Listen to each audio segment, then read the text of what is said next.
Today, we're going to take some time and go in detail about some MLM marketing tools. This is our agenda and what we're going to cover in this training. What is a MLM marketing tool? Reasons to use marketing tools, my top 15 favorite tools, conclusion, and then some suggested resources. Let's start by talking about what is a tool. A tool is something that helps you do your job easier so you can be productive and work smart.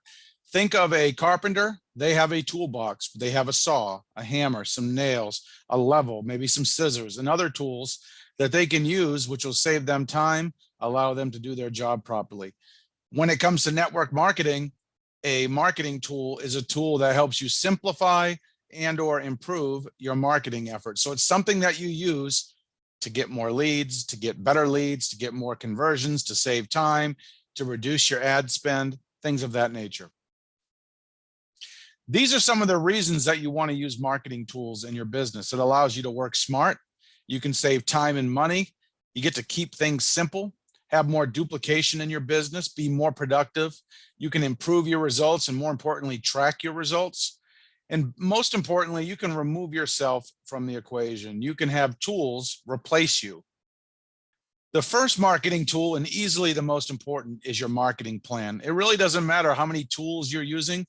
If you don't have a marketing plan where you can tie everything together, you're really leaving a lot of money on the table. You're going to end up spinning circles and be real busy getting nowhere fast. Everything starts with your written marketing plan. This should be a 1 to 2 page document max that answers these following questions: your unique selling proposition, your target market, your competitors, your long-term and short-term marketing goals, your marketing budget, your marketing strategy and objectives, and most importantly, your daily routine. So if you have not created a 1 or 2 page marketing plan for your business, please go and do that first. It should be 1 or 2 pages. If you have a section for each one of these things that you see here, and then a couple short 2, 3, 4 sentences after each one, that would be a good marketing plan. Now, keep in mind, this is a working, living, breathing document. It's going to change. You're going to tweak it. You're going to improve it as you learn. But think of this as your roadmap to where you're trying to get in your marketing efforts. Number 2, an autoresponder. If you are not using an autoresponder in your business, you are leaving a ton of money on the table. An autoresponder is a software program that allows you to schedule emails and send them automatically. Rather than emailing 100 people individually, you can hit a button and everybody gets the same emails at the frequency that you determine. You simply write the emails ahead of time. You set the sequence of how often you want them delivered. And then people who are added to your list or they subscribe to your email list, they start getting your emails at the frequency that you chose for them. Keep in mind, the average person needs 7 to 20 follow-ups before they buy or join. So if you don't have an autoresponder in place, this means you have to do all of those follow-ups by phone or face-to-face or manually, and it's very difficult. If you have an autoresponder set up, you can have all your emails pre-written. They're going out, they're dripping on your prospects, they're warming them up, building up that like, know, and trust, and the fortune is in the follow-up.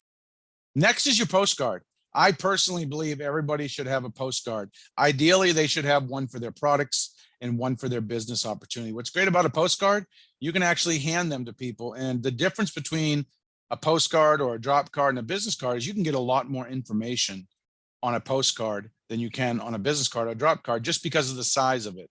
And it's an effective and inexpensive way to reach people. Currently, a postcard stamp is about 40 cents.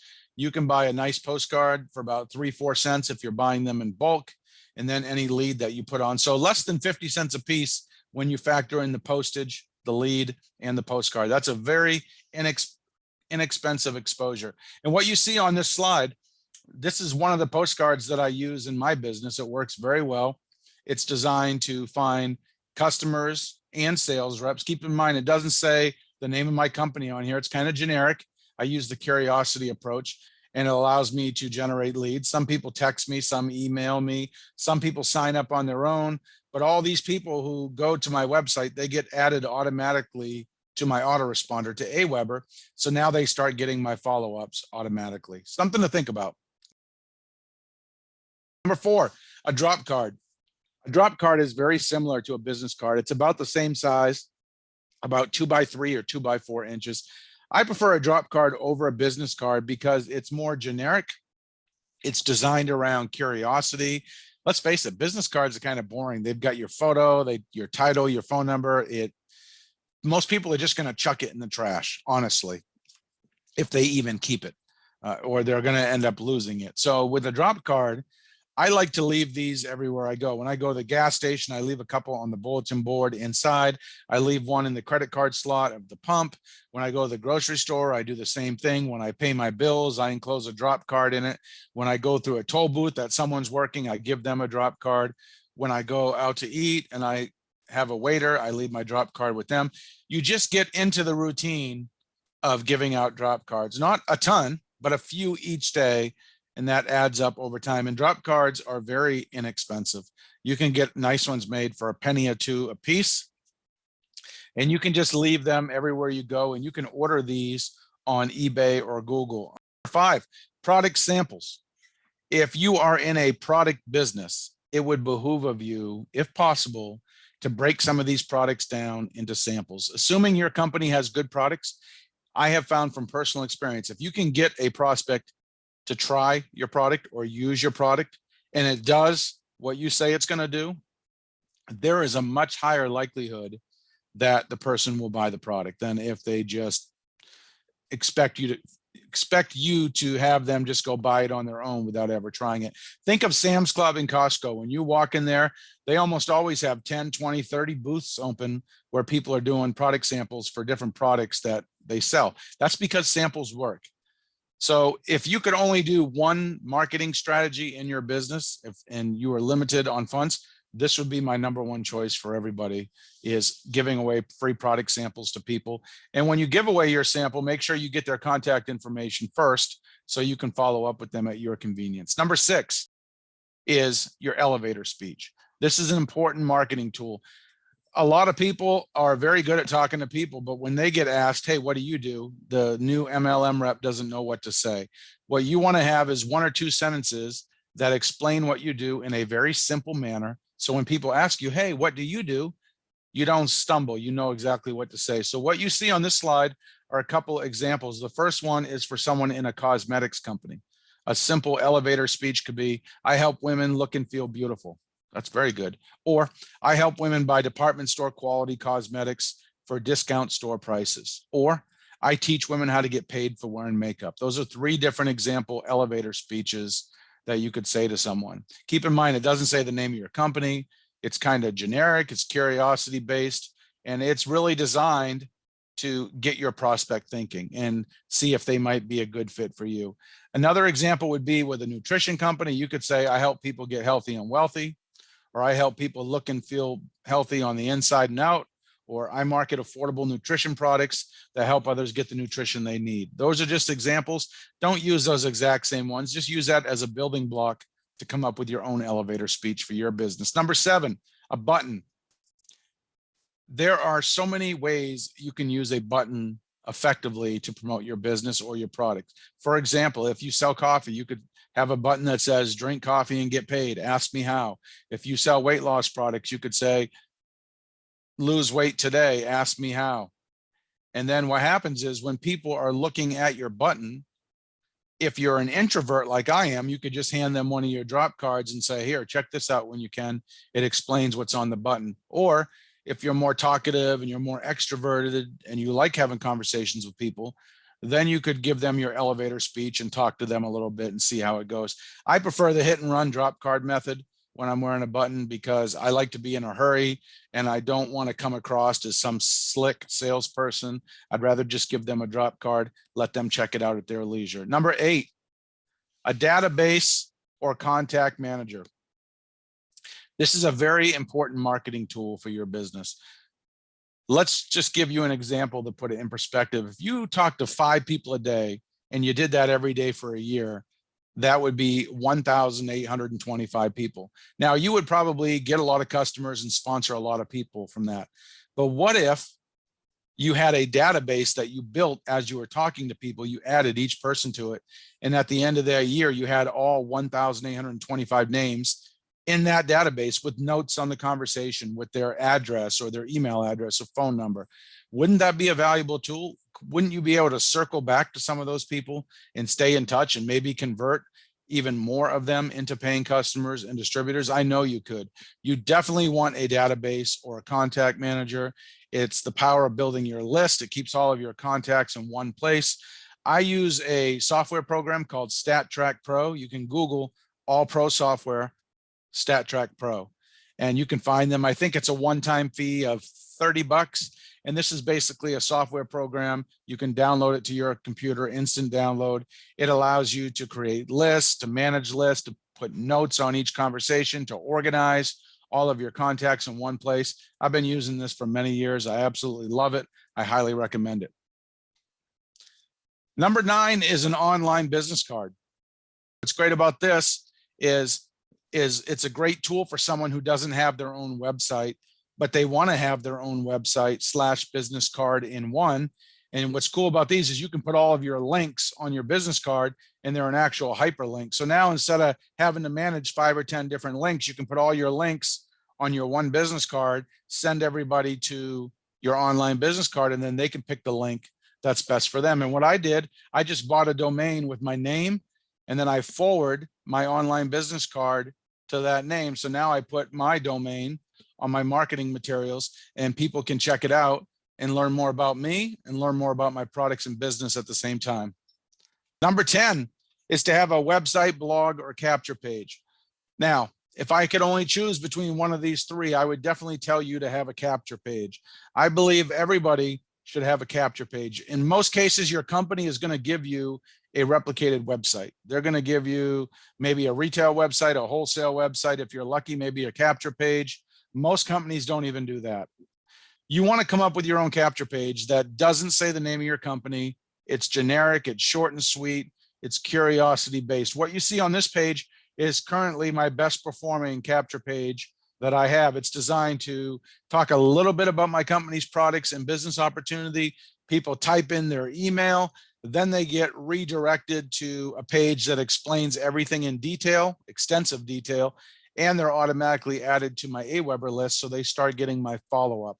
Now, I always send people to a capture page first because I know if I send people directly to my corporate website, most of them are not going to sign up or buy on that initial exposure. But if I send them here first, I can capture their name and email or just their email first and then send them to my website. And at least now I have a way to warm them up and stay in touch with them until they are ready to make a buying decision or join.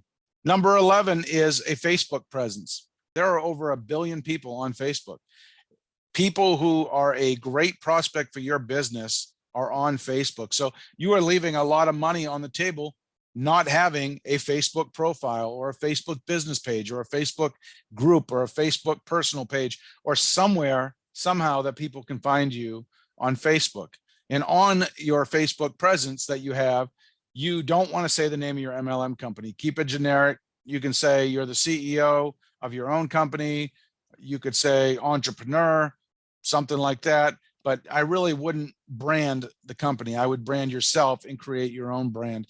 And if possible, you really want to avoid talking about politics and religion on the page that you use for your business, because no matter what you say or do, you're going to repel half of your audience who have a different viewpoint than you. So I've always been taught, don't do politics or religion on your social media or Facebook account if you're using it to grow your business. And I definitely agree with that. If you're not using it to grow your business, do whatever you want to do. But just keep in mind, positive attracts, negative does repel.